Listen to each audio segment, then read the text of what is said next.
Great morning, everyone, and happy Sunday. Thanks for tuning in again with us, and I pray that this word blesses you. Let's dive in.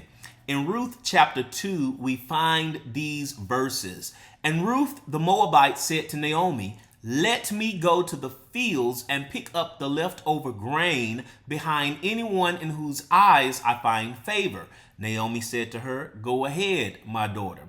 In verse 8 it says, "So Boaz said to Ruth, 'My daughter, listen to me. Don't go and glean in another field, and don't go away from here. Stay here with the women who work for me.'" At this, Ruth bowed down with her face to the ground, and she asked Boaz, "Why have I found such favor in your eyes that you notice me, a foreigner?" Boaz replied, "I've been told all about what you have done for your mother-in-law since the death of your husband, how you left your father and mother and your homeland and came to live with a people you did not know before."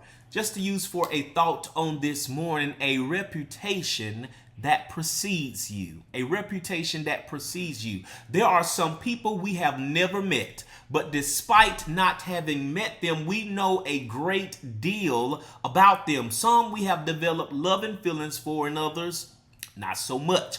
However, whether we feel good or bad about them, when we learn of a person before actually meeting the person, we say that that person has a reputation that precedes them. And this begs the question, what does your reputation say about you? And we already know that some people are just going to lie on us, but what about the true things, the things that we can't deny? What does our reputation say about us to people we've never heard of, to people we will one day minister to, and to a world that's turning its back on God more and more every day? In our lesson text, the commitments that Ruth made to Naomi to stay with her and to be with her and to die in her land came from a place of love and devotion, and that news began to spread around the town. And most important, the news about Ruth that had begun to circulate, the news spoke well about her character, her integrity, her love, her commitment, her honor, and her duty.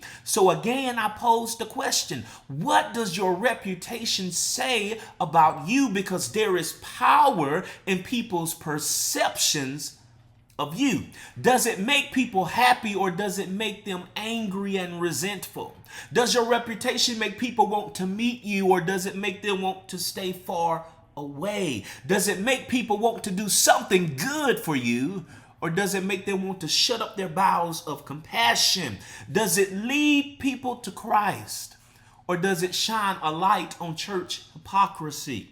What does your reputation say about you? Let's revisit the text. Again, in verses 10, Ruth stated, "Why have I found such favor in your eyes that you notice me, a foreigner?" Ruth was perplexed because she was a stranger to their customs and to their people. And sometimes being a Christian can make us feel like we are foreigners and outsiders in the land, because there are so many people who are destitute of basic moral principles and Christian values. So again, Ruth asks Boaz, "Why have I found favor in your eyes?" Let this minister to you. The outsider Ruth has found favor in the eyes of the insider Boaz. She's never met him. She's never had a conversation with him. She's never sent him her resume.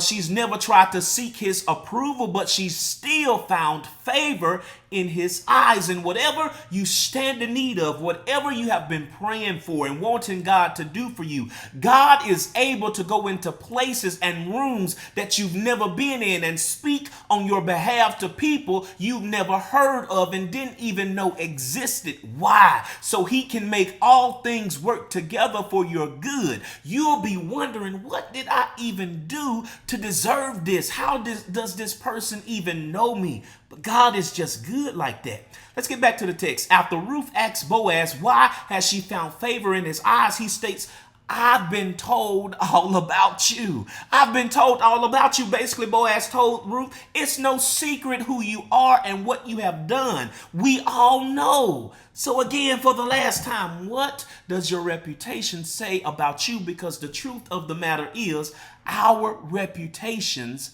matter. They matter to the people we've never met. They matter to the people we see every day. They matter to God, and most important, they should matter to us. So again, the next time somebody come at you the wrong way, before you respond, consider how your reaction could impact people you've never met or the people who may be watching. Consider how it might impact the people who know you on an intimate and personal level, and consider how it might affect and move God. Then respond. Then respond. I pray that this has blessed you. And if it did, I pray that you like it and share it. And until next time, we love you. We're praying for you, and have a great week.